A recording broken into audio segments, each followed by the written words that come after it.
kerajaan surga.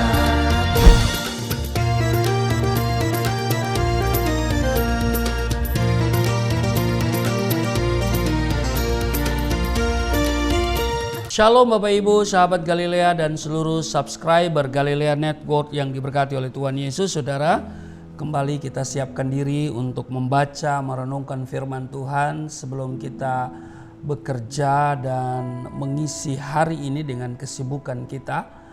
Tentunya dengan tanggung jawab yang sudah diberikan kepada kita.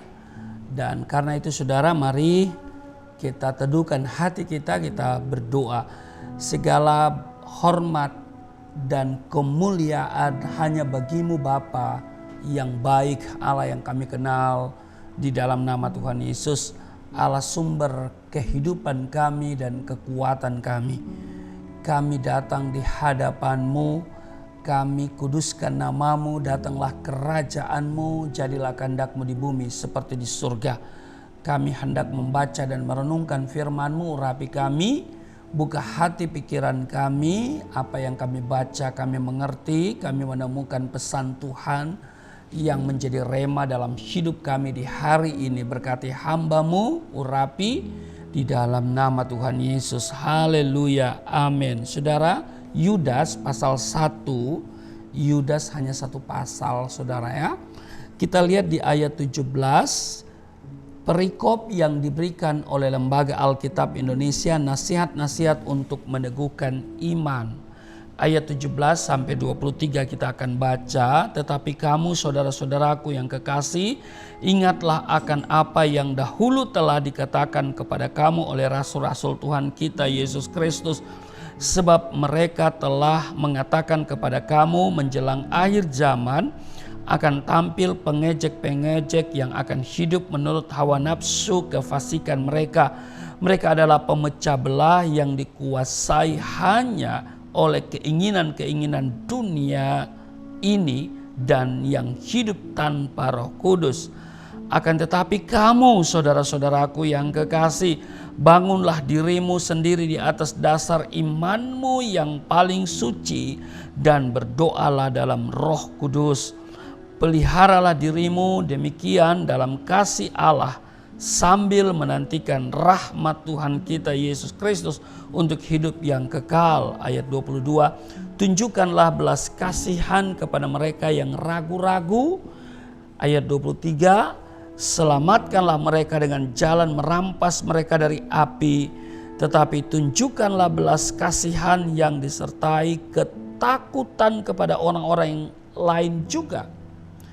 Dan bencilah pakaian mereka yang dicemarkan oleh keinginan-keinginan dosa. Saudara, di ayat 23 bagian A dikatakan tunjukkanlah belas kasihan kepada mereka yang ragu-ragu, selamatkanlah mereka dengan jalan merampas mereka dari api. Saudara, menegur orang lain yang telah berbuat dosa atau melakukan kesalahan adalah tanggung jawab kita sebagai orang-orang percaya. Amin. Apabila teguran tersebut membuat orang tersebut menyesali perbuatannya dan kemudian bertobat, itu sama artinya kita telah menyelamatkan mereka dengan jalan merampas mereka dari api. Sebagaimana yang disampaikan oleh Tuhan Yesus di dalam Matius pasalnya yang ke-18 ayat 15. Jika ia mendengarkan nasihatmu, engkau telah mendapatkannya kembali. Persoalannya adalah ada banyak orang Kristen yang bersikap cuek, masa bodoh, dan berlagak pura-pura tidak tahu ketika melihat orang lain jatuh dalam dosa. Mereka berkata dalam hati, bukan urusan saya. Resiko biar ditanggung mereka sendiri. Saudara, firman Tuhan menyatakan di dalam Ibrani pasal 3 ayatnya yang ke-13. Nasihatilah seorang akan yang lain setiap hari selama masih dapat dikatakan hari ini. Supaya jangan ada di antara kamu yang menjadi tegar hatinya karena tipu daya dosa. Saudara, menegur orang yang berbuat dosa atau orang yang bersalah, yang melakukan kesalahan, memang membutuhkan kesabaran yang sangat ekstra. Dan kita pun harus peka terhadap situasi dan kondisinya. Tidak boleh sembarangan. Amin. Hal penting lain yang harus diperhatikan adalah sikap kita dalam menegur.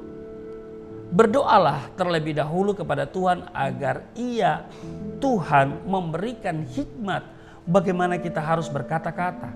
Sebab bila terlontar perkataan kasar, pedas dan menyakitkan, orang yang kita tegur bukannya akan menyadari kesalahannya dan kemudian bertobat.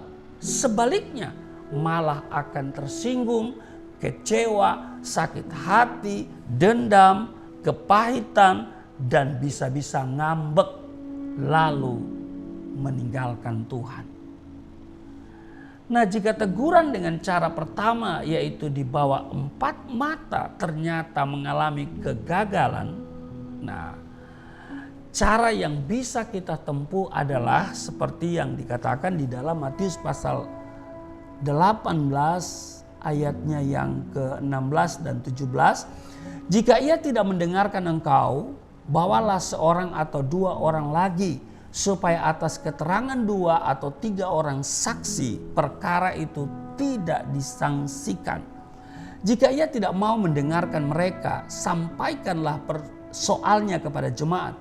Dan jika ia tidak mau juga mendengarkan jemaat, pandanglah dia sebagai seorang yang tidak mengenal Allah. Orang yang mengarahkan telinga kepada teguran yang membawa kepada kehidupan, Alkitab katakan ia akan tinggal di tengah-tengah orang bijak. Itu tertulis di Amsal pasal 15 ayat 31. Nah, karena itu saudaraku yang kekasih, jangan abaikan ya.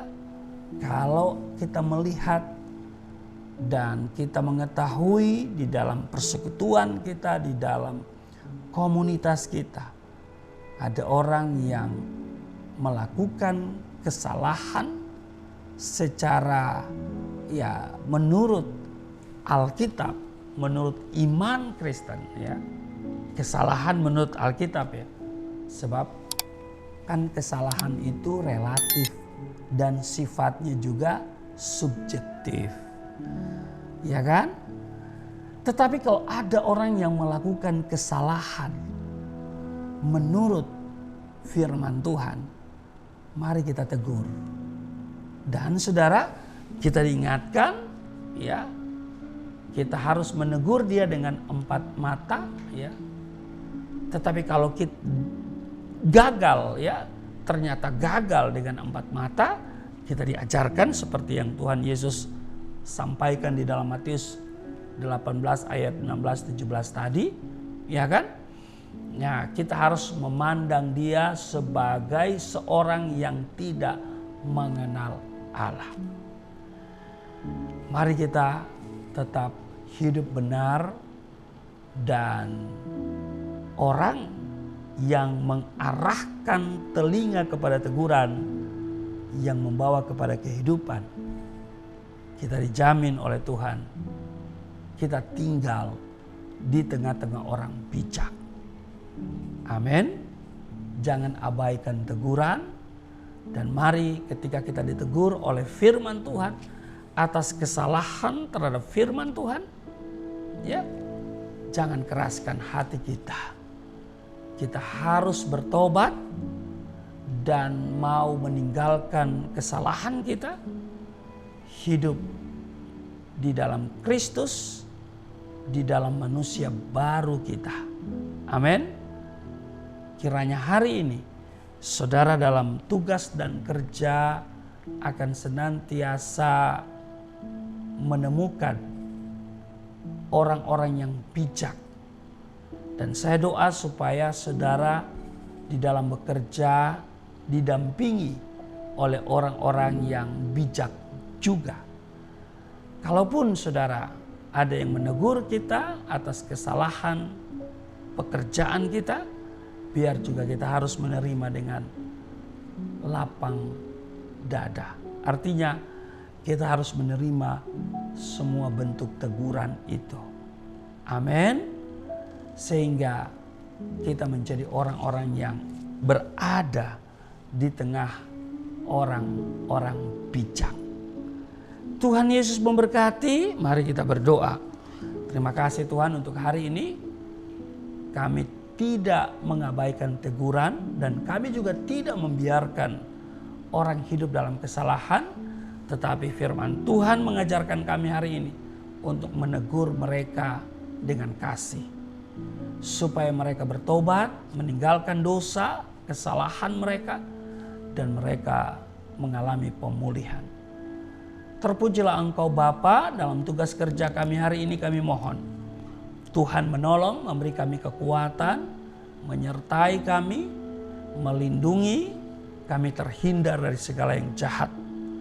Rancangan-rancangan jahat, jerat yang dipasang oleh setan, oleh orang-orang yang tidak suka terhadap kami.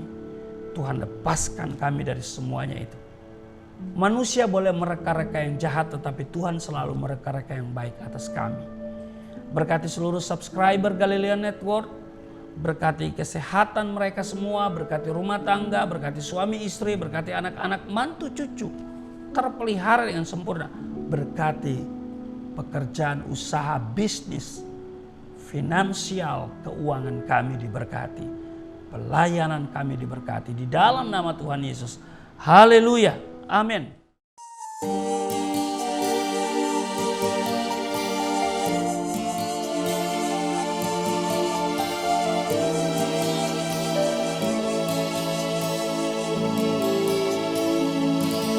Bapa kami yang di surga,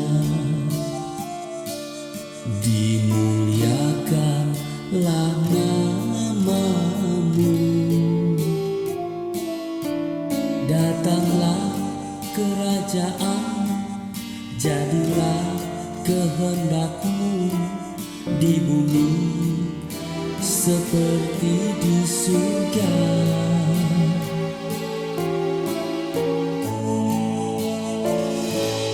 Berikanlah kepada